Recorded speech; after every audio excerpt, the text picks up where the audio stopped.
NBC Sports Radio AM 1060 is KDUS Tempe Phoenix and KUPD HD2 Tempe Phoenix. Yeah, welcome to Breakthrough Sports right here on NBC Sports Radio AM 1060. Greg Isaac, Jimmy Marshall, and of course, Ed Smith joining us in studio, former Atlanta Falcon and pro baseball player, man of many talents. Good to be here, gentlemen. This is like an old reunion right here. I was just out in the hallway talking to Jimmy about, we all got our start around the same time, and, it just feels like yesterday we were all getting our feet wet, and I was, congratulating Jimmy on all the success over the years, and you and Dave as well. So this is always fun. I love this. It's, great. Everyone back together here like this, and of course, coming up, we may have Rich Gray join us momentarily. Yeah, so we will have Rich with us. And then after Rich, around 3:30, we'll have Dave King from Bright Side of the Sun talk about the Suns draft, the movement they made, and some of their new picks. And, so what's interesting is it's been a show of Daves because we just had Dave Tomlinson. Then earlier we had Dave Isaac from Phoenix and Dave Isaac from Philly, both in Buffalo. So we'll have 4 Daves on the show, and now there's a Rich, and then we had a Corey Pronman earlier with ESPN talk about the Coyotes draft. But, joining us right now, Rich Gray, and, wow, Rich, it's been a while. It has been a while. I appreciate you guys having me on the show. Well, Rich, one of the reasons why we're going to jump right into it, bring you on, we have Ed Smith over here, diehard Cleveland Indian, maybe, White Sox, a little disappointed in the White Sox. But, Rich, I wanted to ask you right off the bat, with the Cubs playing so well, and I want Ed to chime in this, obviously playing.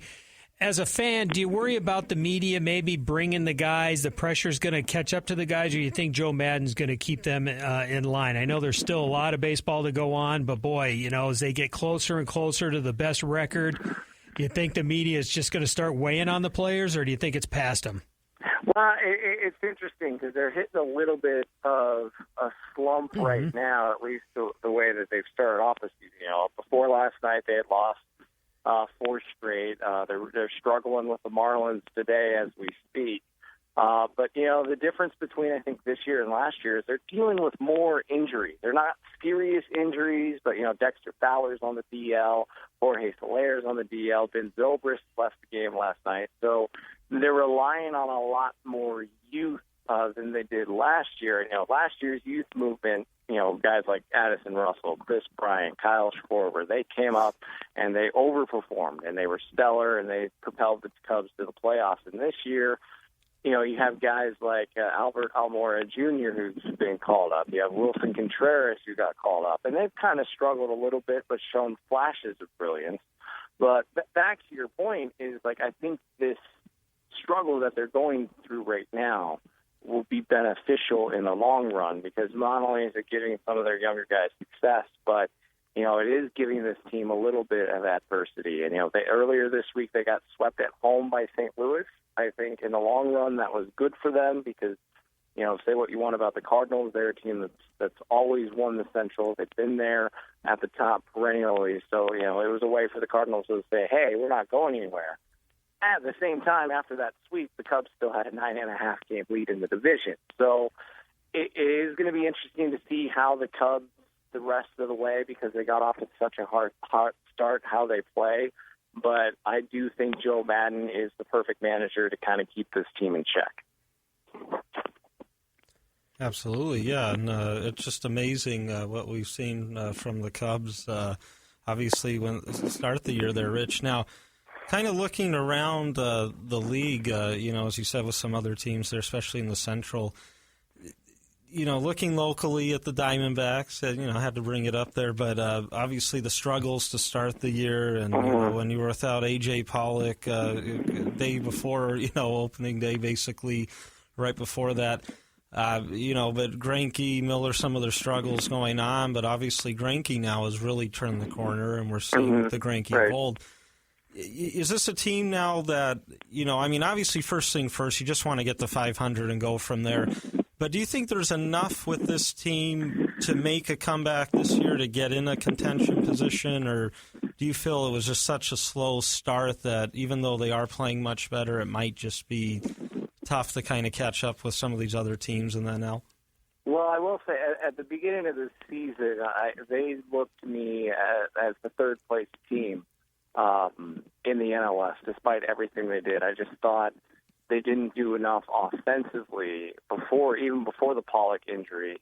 I was worried about some guys. Now, Jake Lammy's overperformed.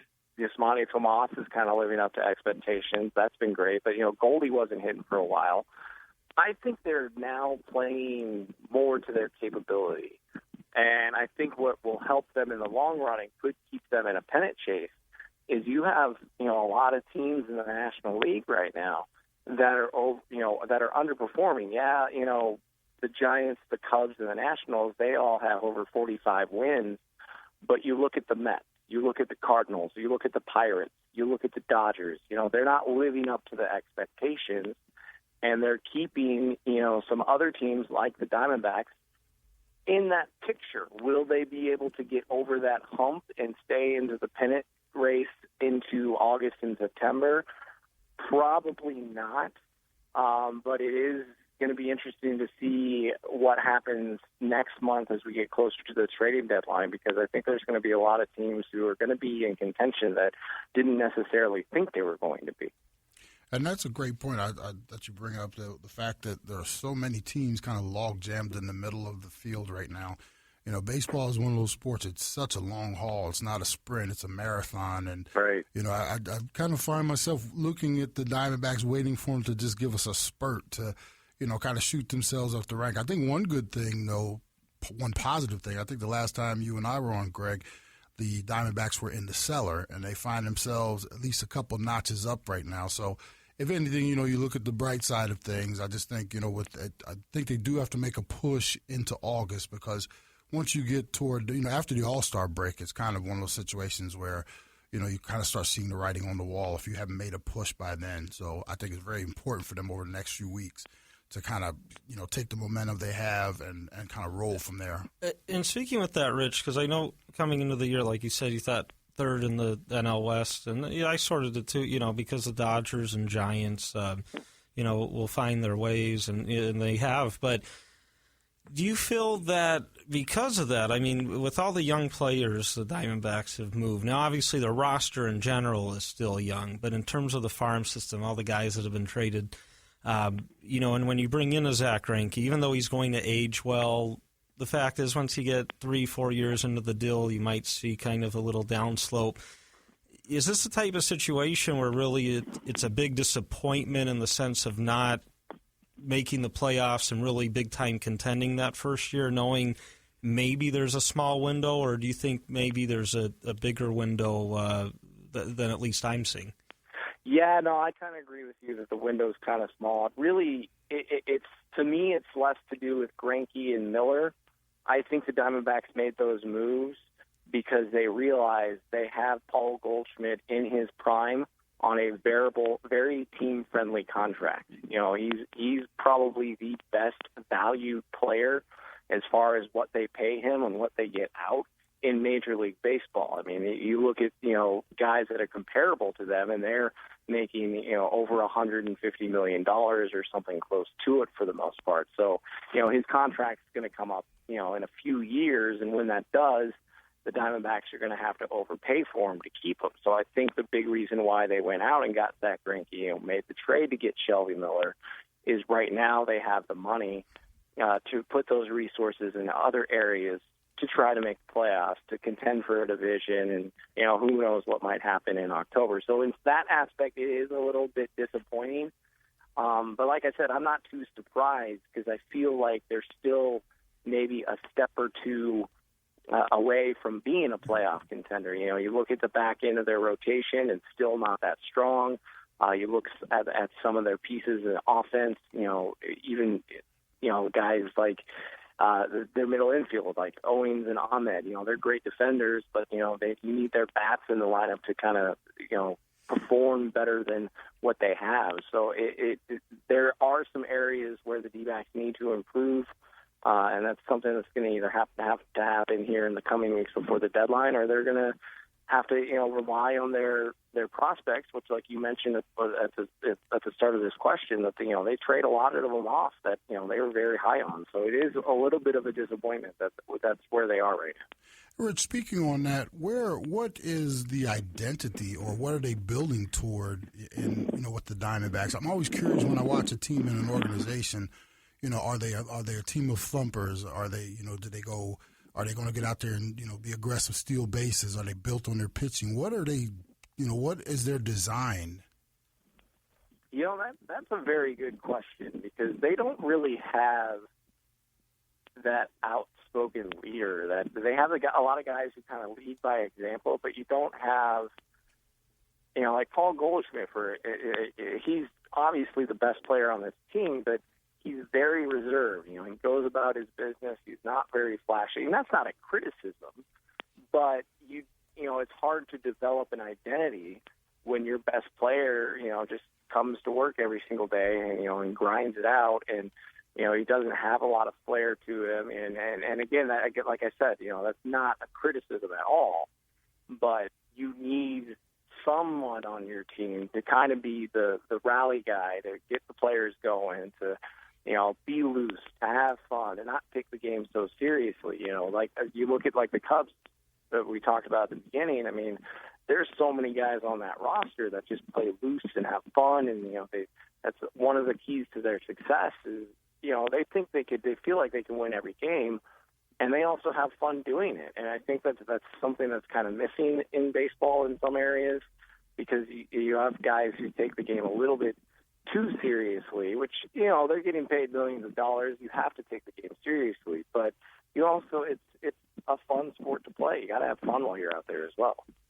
Rich, we had mentioned, Paul Goldschmidt. Obviously, you got Zach Greinke as well. There are two guys, they just don't like to talk to the media. They're the quiet guys in the locker room. I always felt like when they traded Aaron Hill, he was kind of the leader in the clubhouse. He was the one that was vocal. Maybe Wellington Castillo or David Peralta could be the one to step up.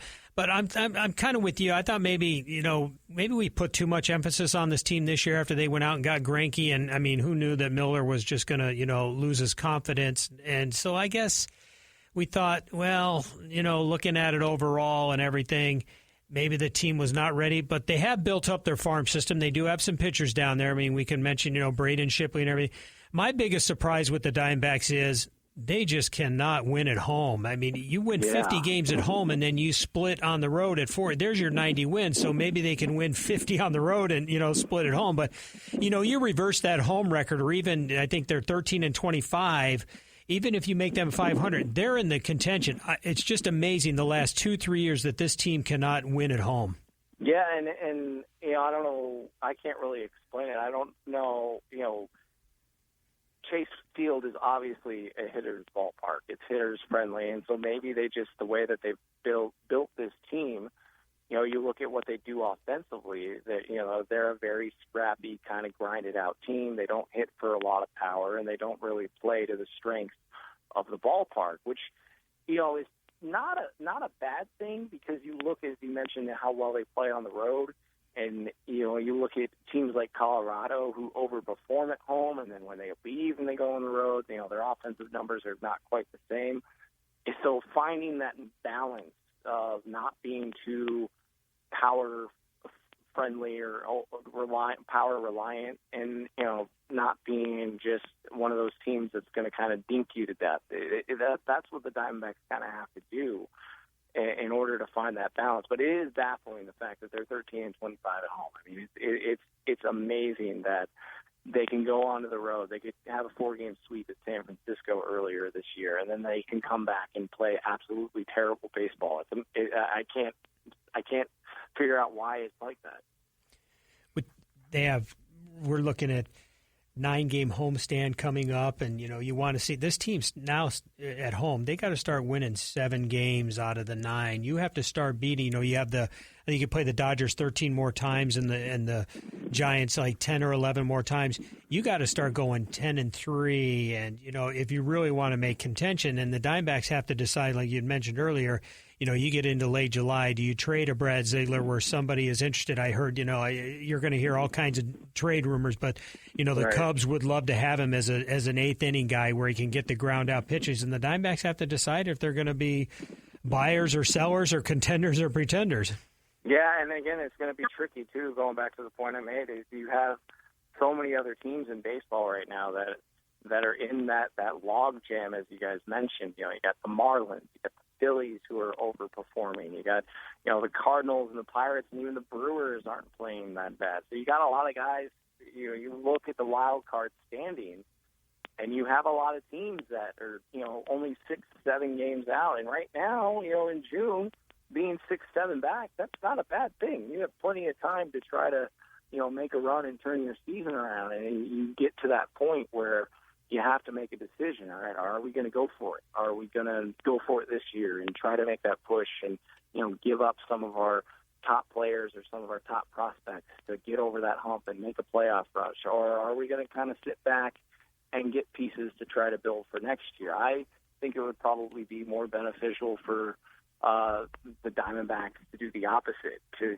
maybe sell off, like you mentioned, a Brad Ziegler and see what you can get for him, or even like a Daniel Hudson, or there's a lot of talent on this team. They haven't been able to piece it together, and I think because of that, maybe you just reach a little bit. You don't need to completely rebuild, but maybe you move some pieces to try to improve yourself for next season. One final thing on the Diamondbacks, and then I want to talk to you a little bit about the Pittsburgh Pirates. I've asked everybody that we've had on as guests.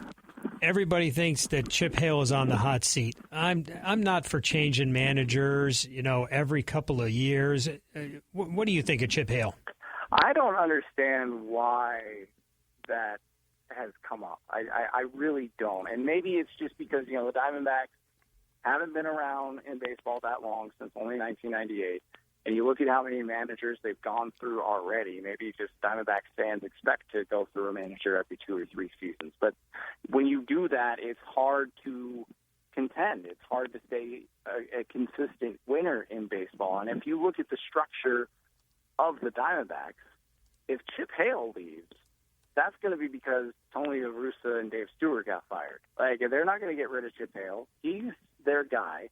And a lot of people want to criticize his lineups and stuff like that, but I think he's done a pretty good job with what he has. And he's gotten more. He last year, for sure, got more out of his team than anybody expected. And yes, they're underperforming this year, but that's no reason to make a change after a season and a half. I mean, you got to give the guy a chance to kind of build this organization going forward for that small window that they do have. And he needs some help from the front office. They didn't really do him any favors, I think, by, trading what they did to get Shelby Miller. So this whole Chip Hale being on a hot seat, to me, it's nonsense. He's not going to go anywhere. Yeah, I agree. All right, I want to get one more in before I let Ed and Greg finish up. I had the Pirates at the beginning of the year playing the Rangers in the World Series, and maybe, being a diehard Cub fan, maybe the Pirates were the team to wear. Is there anybody, maybe the Giants are the team that the Cubs worry about? I mean, I know, diehard Cub fan, are you saying right now the Cubs are going to the World Series, or are you kind of just holding back right now? So is there any team in the National League that they really need to watch out for? No, you hit it right on the head. The Giants are the team because they've been there. I mean, and it's not, it's an even year. That really has nothing to do with it. You look at what they did in the offseason, and you could arguably say that they had a better offseason than the Cubs, maybe. And you look at their rotation, it's built for October. 1 through 4 is built for October. And I know Jake Peavy and Matt Cain have struggled, but you got Madison Bumgarner, you've got Jeff Samardzija, you've got Johnny Cueto. That's a solid 1 through 3. That's probably the best 1 through 3 in baseball right now. Then you add it to their already great bullpen that they have. They're going to be a tough out come October. Now, what could be their downfall is their offense. And if you've been watching them, they're 31-9 in their last 40 games, which is a ridiculous clip. But they play a lot of close games, and their offense doesn't really pick up their pitching as much as you would think. And you look at their run differential, it's not all that great. So I would expect the Giants to be looking to add a bat at the trade deadline, and if they can't do that, their offense could be a big reason why they get bounced in the playoffs, because when you get to October, you're going to be facing great pitching no matter who you see. And so I do worry about San Francisco. I would worry about them more, say, than the Nationals, because, as much as as great as Washington's been playing, Dusty Baker's their manager. And I love Dusty. He's great, but when it comes to the postseason, it hasn't worked for him for various different reasons, but a lot of them has been decisions that he's made. So right now, to me, sitting in June, if I were to predict an NLCS, it would be the Cubs and the Giants. That would be a fun series to watch, but yeah, they would be the team that if I were, being a Cubs fan, I'd be worried about the most. Absolutely, and we're speaking with Rich Gray right here, NBC Sports Radio, AM 1060. And Rich, before we let you go, and this something that Ed will probably like and appreciate, his Cleveland Indians doing very well. Winners of 7 straight right now, 42-30 on the year. Now, that division coming into the year at least seemed a lot of parity, and it is really, other than Minnesota. I mean, everyone is still in it, but. Rich first, and then bring Ed and Jimmy in it real quick. Do you feel, still a lot of baseball to play, but Cleveland has enough to win the AL Central this year? It's going to be, I don't think you can count out Kansas City just because what we've seen from the Royals the last 2 years, but it is going to be a dogfight in that division between them and the White Sox and the Royals and even the Tigers. And I know the White Sox have kind of tailed off recently, but all 4 of those teams have been kind of up and down in various times this season. The White Sox had a huge lead in the division earlier this season. The Royals ended up catching them and had a pretty big lead. And now the Indians caught both those teams, and they're in the lead of the division. So one thing I do like about the Indians, though, is their pitching. I think they probably have the best staff out of those 3 teams. And the key to that is Trevor Bauer, I think, might finally be realizing his potential after all these years in baseball, and of course the Diamondbacks being the team that gave up on him. But if Bauer can keep pitching like this and keep living up to that high expectations when he was drafted in the top 10 a few years ago, that might be enough to push the Indians over. And who knows, maybe it's just the Cavs bump. Cleveland winning a championship is why the Indians are now suddenly playing great. I couldn't agree with you more, Rich. I think this division of all of them is going to kind of bounce around all through the year. And I'm a big fan of Terry Francona. I spent a lot of time with him earlier in my career when I was with the White Sox. He was there, watched him come up through the minor leagues. And, I like his style. I was around him a little bit a few years ago when I was at Indians camp working out, doing a little coaching over there. And, he's one of those, you talk about Joe Madden is a good manager. Terry Francona is the same way in terms of how he treats his players. It's a lot of fun around the clubhouse. It's very light. Guys know when it's time to go to work, it's time to go to work. So, and the same thing goes over with the White Sox as well. I'm excited to watch this division probably more than any of them kind of work its way out throughout the year. Yeah, it's going to be fun to watch. The AL, I think, is going to be a lot more intense because, you look at the divisions in the National League, and the Nationals and the Cubs and the Giants are already running away with them. It's going to be a fun wild card race in the National League, but it's going to be chaotic in the AL because, really outside of the Rangers, you've got, the 4 teams we mentioned, the Tigers, the Royals, the Indians, the White Sox. They're in the mix for not only the division but the wild card. And then in the AL East, you got, the Red Sox, Orioles, and Blue Jays. Those 3 teams so you got 7 teams that are essentially playing for 3-4 spots. So it's going to be fun to watch. Absolutely, and some great stuff. Now, Rich, I lied. Actually, one more right before we let you go. Are the Detroit Red Wings going to sign Steven Stamkos? All indications look like that. I was very surprised they were able to move the cap space, thanks to the Coyotes for helping out on that. And really, it was pretty even trade for both, I think. It was beneficial for the Coyotes because they got the draft pick, got the defenseman that they wanted to get, but later at 16 instead of at 8. And so now the Red Wings have all of this money to make a push to go get Stamkos, and they've really surprisingly, they've been missing that type of player. You know, as Datsuk and Zetterberg and all those guys have gotten older, they've missed that dynamic 30 to 35, maybe 40 goals a year. They haven't had that, and that's a big reason why they've made the playoffs, but they've been like, an 8 seed, 7 seed. Like, they've barely gotten in because they just haven't had that dynamic goal scorer on their team for several years. So that's a piece that's been missing in Detroit for sure for the past few years. Well, it's going to be very exciting. And Rich Gray, thank you so much for joining us here. NBC Sports Radio, AM 1060. And you could follow Rich on Twitter at Rich W. Gray. And Rich, we'll talk to you soon.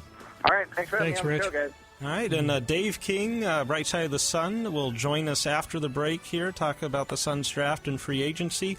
Breakthrough Sports on NBC Sports Radio, AM 1060.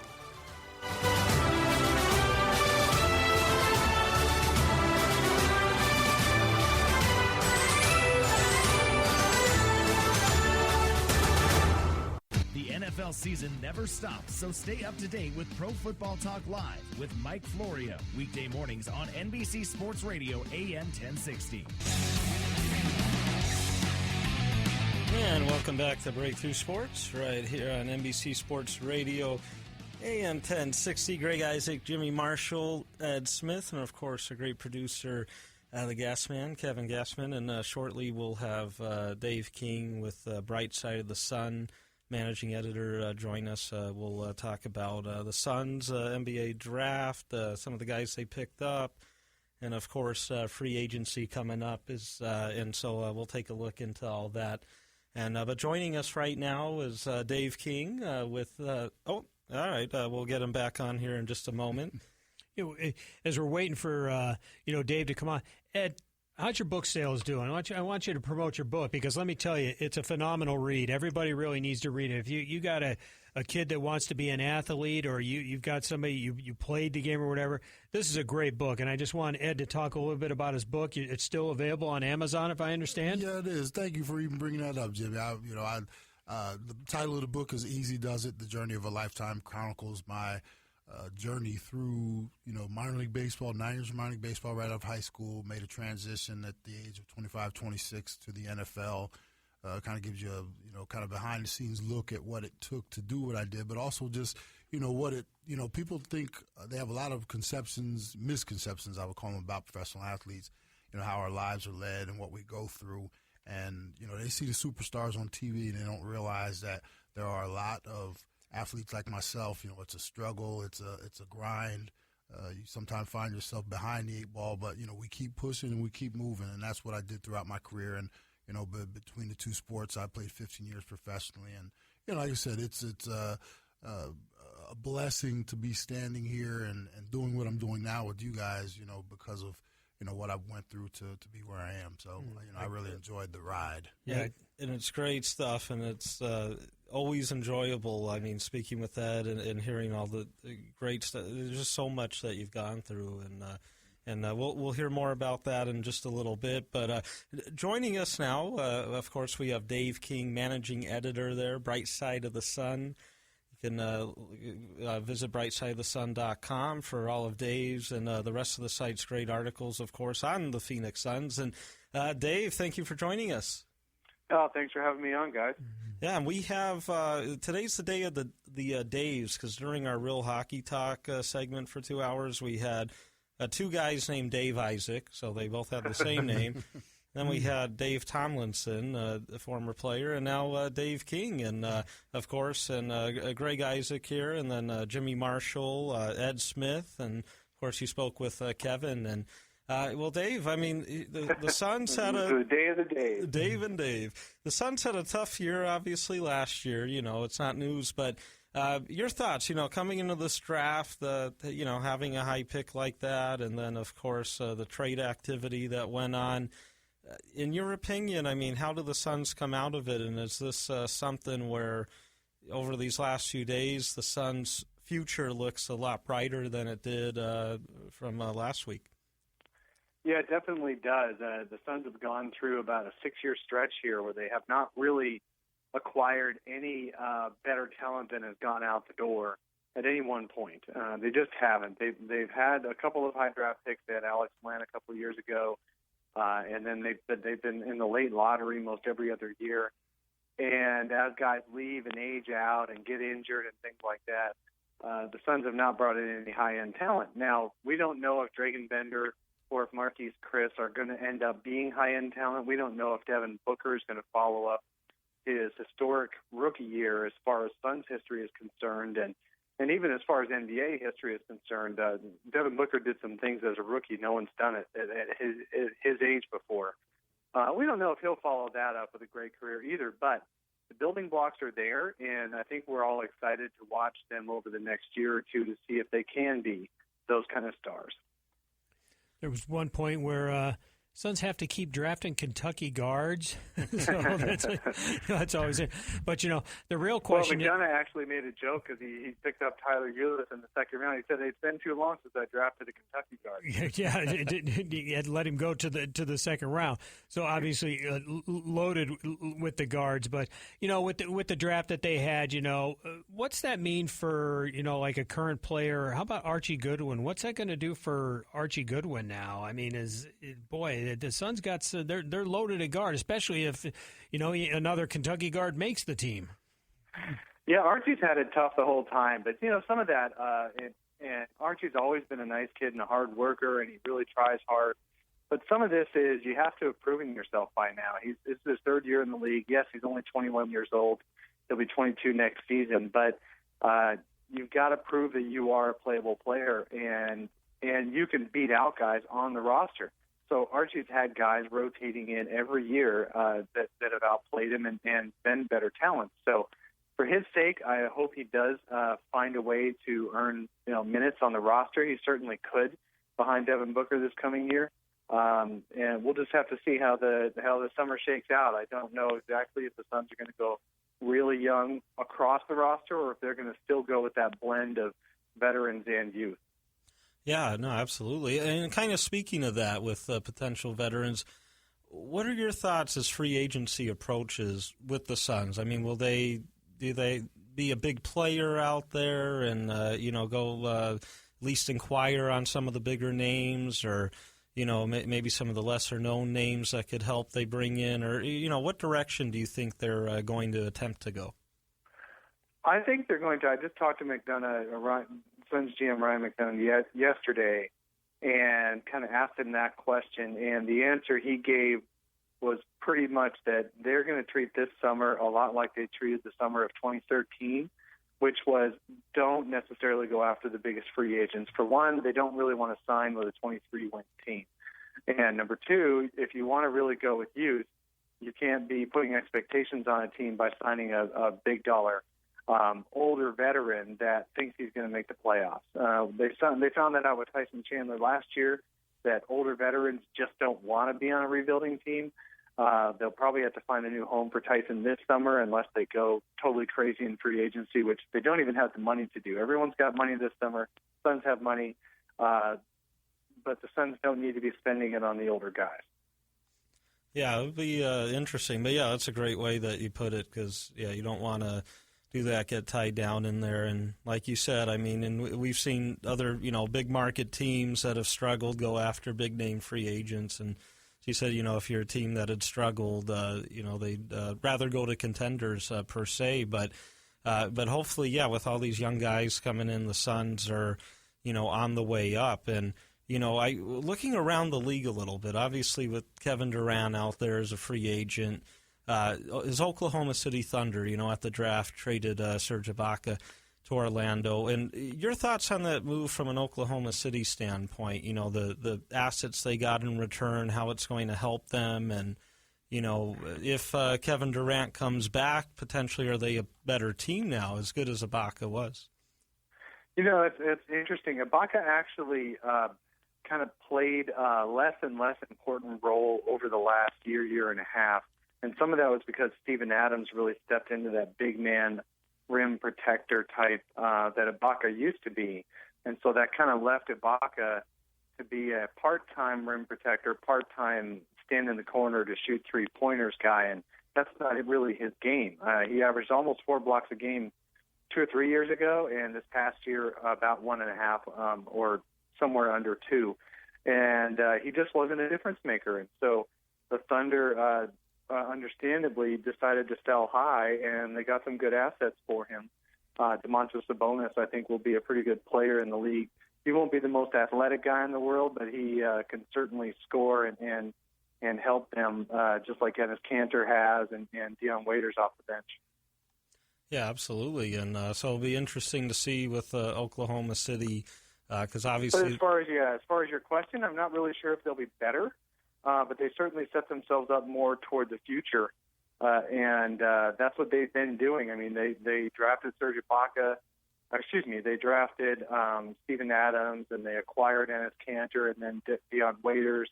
Actually, picking up Victor Oladipo was a great pickup for them, but that just means he's going to replace Deion Waiters. So I'm not really sure if that's a ton of an upgrade, but they certainly have set themselves up for the future. Oh, yeah. And, one thing, though, looking at Oklahoma City, obviously a lot relies, with Kevin Durant now and then Russell Westbrook be a free agent after next season.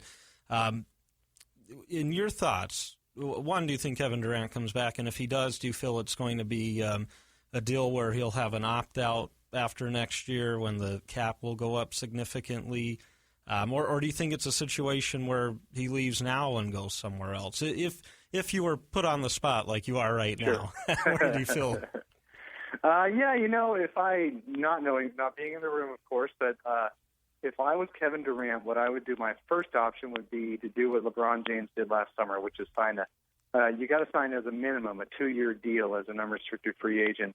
I'm pretty sure he's got to sign as a minimum a 2-year deal, but it can be an opt-out after the first year, a player option after the first year, because the max contract next year is going to be even 10% higher than the max contract this year. So that's like another $3 or $4 million for him. That's what LeBron did last year. He signed a 2-year with a 1-year opt-out. That's probably what Kevin would do. But Kevin Durant also 5 years ago, if you guys remember, he just didn't even test the free agent market and just automatically signed his 5-year extension off his rookie deal without even thinking about it. So it's possible he'll just commit to the Thunder for as long as he possibly can, just because he doesn't like the free agency whole setup and being courted. I guess he's having teams meet him in New York, I think. So you might do that too. His chances of leaving the Thunder, I think, are pretty slim. He's done pretty well there, and the Thunder looked pretty unbeatable until suddenly they lost in that conference finals. They looked like they were going to be a finals team, and so I think he's going to be pretty happy where he is. Dave, what do you think about what's going on over there in New York right now with the Knicks? Yeah, bringing over Derrick Rose and some of the moves they've made. Yeah, I don't think Derrick Rose is much of a player anymore. I mean, he could certainly surprise everyone and play more than 40% of his games this year, but that's been his MO since he was just that awesome NBA MVP when he was 21 years old. He just can't stay healthy, and he doesn't have any desire to play hurt. Now, of course, I wouldn't play hurt either. I mean, that's hard to do, but a lot of NBA players play hurt. And he doesn't have any desire to do that, so that's why he misses so many games. He's also a little fragile. He's had a tough luck on injuries. So if I'm the New York Knicks, if I acquire him, I'm doing it for the name recognition, not to acquire other free agents, because I don't think Derrick Rose sells your franchise anymore. And I wouldn't acquire him to think he's going to play 82 games either. You're just doing name recognition to sell jerseys and sell tickets. And as a follow-up to that, with Hornacek taking over as the head coach over there, how do you think his style gels with the roster they seem to be putting together, and then Phil's philosophy moving forward? Do you think it looks like a good fit to you, or? I'm curious, just like everybody else is. I think I really like Jeff Hornacek personally and professionally. I think he knows what he's doing. He's a great guy, and he has a good schemes, and he can use a roster and create a scheme that'll win. His big problem is when his players decide they're not buying in anymore to the scheme. Everybody likes him personally, but when Carmelo Anthony one day decides, this scheme isn't the best scheme for my skills, Hornacek has a way of just of not bringing them back into the fold. He just wants to have them play the game. He just wants, professional dissidence or whatever that term is. He just wants to do his job and get the guys to play. And I worry that someone like an Anthony will tune him out after a while, or Derrick Rose. But he is a great coach, and if they do buy in, I think he could make them win under any scheme. Yeah, absolutely. And we're speaking with Dave King, managing editor, BrightSideOfTheSun.com. You can follow him on Twitter, Dave King NBA. And, Dave, going back to the Suns a little bit there, and I know we talked about, with free agency and whether they'll be active or not, all that. But in this sense, if there's one player out there, whether it's via trade or, just kind of a minor player coming in via free agency, if there's one that you feel has a good chance to maybe be a Sun or you think they'll go after, who do you think that would be? Yeah, that's a really good question. And I really haven't done enough homework on the free agents this year, other than knowing the one or two really good guys out there are not going to consider the Suns, and then everybody else is going to end up being an overpay. The salary cap is going up 30%, I believe, this summer, and so last year's $10 million contracts will be this year's $15 million a year contract. Someone like Harrison Barnes is going to get $20+ million a year, and his career average is 10 points and 4 rebounds a game. These kind of things are going to make free agency just a shocker to a lot of people, and a jaw dropper to a lot of people next month. I think because of personally, the Sun. Well, not personally, but the Suns have to spend some money. You have to spend 90% of the new $94 million salary cap, and the Suns will have about $30 million they have to spend, even if they don't trade away some of their veterans. What I think they're going to do is trade away some of their veterans, swap them out for younger guys. And if you do have to spend your money, I wouldn't be surprised if the Suns do target someone like Harrison Barnes, because he just turned 24, and so he's kind of on the younger age trajectory, and he can play multiple positions. The guy can play power forward sometimes. He can play small forward sometimes. He can play shooting guard sometimes. He can defend. He can do a lot of things. He just doesn't statistically do a lot of things really well. But I would not be surprised to see the Suns spend a lot of money on that. And I definitely don't see the Suns spending money on anyone over 28 years old. I mean, the other name that's been floated around is Nicholas Batum from Charlotte. He's the same kind of player Barnes is, where he's not going to wow you statistically, but he can play a lot of positions and add a lot of length on the floor. Dave, final one for me with the Suns. We got summer camp will be starting, with the rookies and everything like that, and then they'll be getting training camp going. Anything, any roster spots? I mean, obviously John Jenkins, don't expect him back. PJ Tucker's the interesting one that the Suns are. Is he going to be with the Suns this year? I hear a lot of talk back and forth about him. Does he want to be here? I think he wants to be with the Suns. I think he's the kind of guy who would be okay with a rebuilding, as long as everybody's in the right frame of mind and working hard. PJ is good to go. The thing is, though, he's on the last year of his contract. He's only partially guaranteed for this year. The Suns could decide that if they're going to go young, that they could be nice and just release him if they can't find a trade partner and let him sign with somebody else who's going to win games. But I think PJ would be perfectly happy coming back. However, if the Suns do spend money at the small forward position in free agency, they'll find a way that he's probably going to be moving on. So did I answer your question? I think, yeah, he would want to come back, but I'm not sure the Suns will bring him. Well, Dave King, we really appreciate having you on the show. And, of course, Dave's the managing editor, BrightSideOfTheSun.com, and you can follow him on Twitter, Dave King NBA. Any other sites or anything else where your articles are, or any other social media you'd like to share? That's really it. I mean, you've got the Brightside Sun on Twitter, and you've got Dave King NBA on Twitter. We're on Facebook as well, but basically we have a ton of content on BrightSideOfTheSun.com, and it's always Suns talk, and the community is great. We have a lot of people who engage in conversations beneath every article that we write, and that's what makes our site stand out from all the others, is that we're more of a community than we are just a news organization. Oh, yeah, it's great stuff, and good things hopefully to come here in the next couple of years for the Phoenix Suns. And, again, very special thanks, Dave. And look forward to having you on again in the future. All right, I'd be happy to. Thanks a lot. Thanks, Dave. And, of course, Dave King, managing editor at BrightsideOfTheSun.com, and follow him on Twitter, Dave King NBA.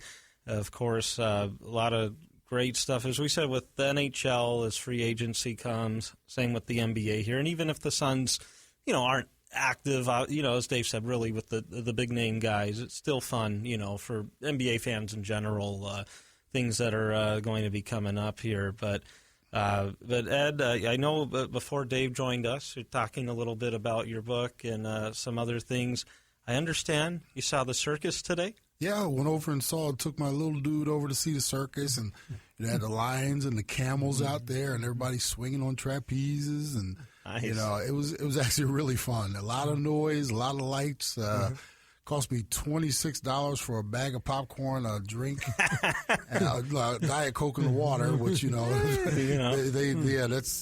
a heck of a lot of inflation over there. But it was a good time, though. It was a great time. Yeah. It's fun. I went a few years ago, and definitely a good time. Jimmy, have you ever seen the circus?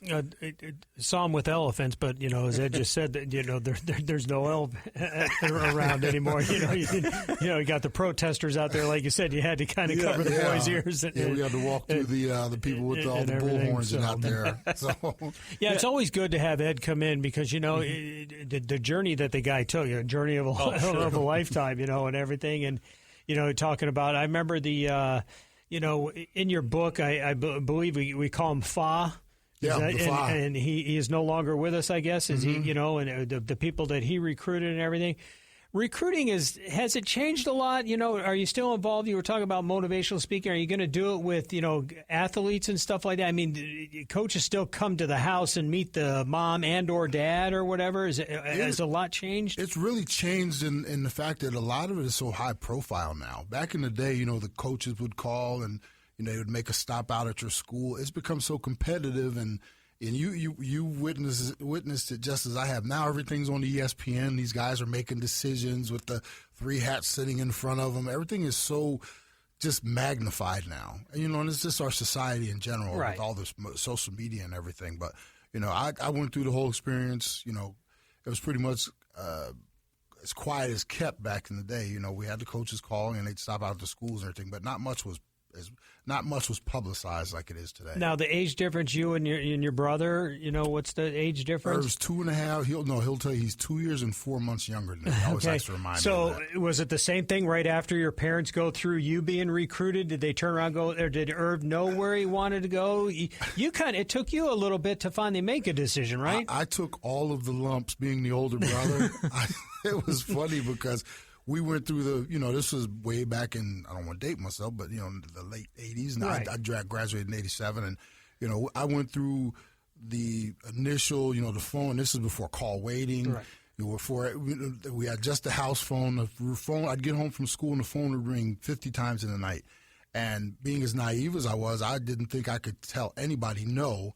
So I was having 50 conversations a night with all these, from schools that I knew I wasn't going to go to. But we were just uneducated at the time. I had, schools like, Rutgers. No offense to Rutgers, but, I was not going to Rutgers. I wasn't going to, some of the other Old Dominions and small schools that called. But I was just unaware of, the fact that you had to start trimming your list. I thought, well, you got to just tell everybody yes, and there's a potential. And so, by the time my brother came through it, he had a much smoother ride than I did. So I don't think anybody sends letters by post office anymore for recruiting. Did you save them all? My mom and dad, they still have the house back in Jersey, and they spend 95% of the time out here now. But there is a bag or two, I should say, back in New Jersey in that house somewhere that has hundreds of the old letters from all the coaches. So I know they're back there. Anything you would have done different? Would you have done it the same that you did? Baseball, then football? Would you have chosen? I mean, it's always fun to look back and say, I should have done it this way. But, any regrets on any of that stuff? I get that question all the time, Jim. And my philosophy is we walk the path we're supposed to walk. True. And I am so grateful and thankful that I was, blessed to chase my dream. The first one was baseball. And then make an adjustment through the end of my career and get to enjoy football as well.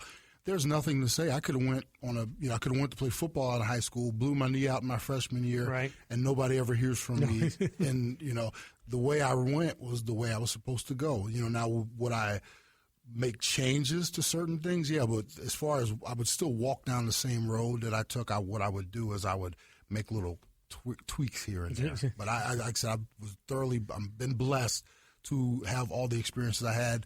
Met some of the friends I have.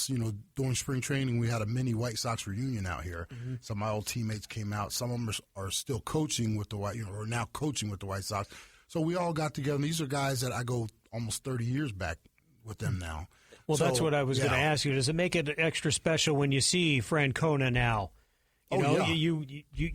We push the bus together and everything. We have such unique experiences because we were all together before anybody made it as well. We were all struggling minor league baseball players. Now to watch Terry, do what he did throughout his career with Boston, now with Cleveland. I remember Terry sitting in the front of the bus. We're driving through the South. And to see where he is now, and the same goes with a lot of guys I play ball with. To see where we've all come is half the battle. Well, it's interesting because we talked. Chip Hale, the Diamondbacks manager. It's funny because Tom Kelly, who was the manager of the Twins, said someday Chip Hale is going to be a major league manager. Mm-hmm. And I want to say the Red Sox, when he was maybe was it Grady Hatton, maybe with the Red Sox, might have even been John McNamara. Mm-hmm. Someday Terry Francona is going to be a major league manager. Isn't it amazing how the managers knew back then certain guys that were going to be managers? Bob Melvin is another one that people just say, of course, the catcher, Bob Brenly's another. It's just interesting how they pick out guys that, he's going to be a major league manager someday. Even Bochy out in San Fran, I was in the California League with Bochy. I'm going to interrupt you real quick. We have someone on the line that wants to ask you a question, and we only have about a minute to go. So quickly here, but thank you for joining us, and Ed Smith and Jimmy Marshall. Hey, Ed, it's Andy Chupa. How you doing? Just want to check on how your shoulder's doing. Shoulder's doing good, Andy. I had surgery back June 2nd and third one on this old tired right arm. But, yeah, it's hanging in there, man. I appreciate the call. How you doing? I hope you beat the little man back in Wii bowling, though. You need to get back on that. He's been wearing me out lately. I have had to do it left-handed. So I told him earlier today, I was like, this right shoulder's getting a little better, so I'm coming to get you. All right, man. Well, good luck. It's good talking to you. You too. Thanks, Andy. Thanks. And, of course, we are at the end of the show. But, Ed, your former team, the White Sox, they tied a MLB record today, the third time in Major League history that a team has hit 7 home runs in a game and lost. Oh, my God. Lost 7-8. And the Diamondbacks losing right now. Shelby Miller, a tough start. But, well, we'll just blame it on Coors Field. We'll do that. But thank you so much. All the guests we've had today. Of course, Jimmy Marshall, Ed Smith for joining me in studio. I'm Greg Isaac, and, of course, a great producer, the Gasman, Kevin Gasman. We won't be back next week. We'll be enjoying 4th of July weekend, so we'll take a little break. But in a couple weeks when we're back, more hockey talk, of course, and the rest of the sports world.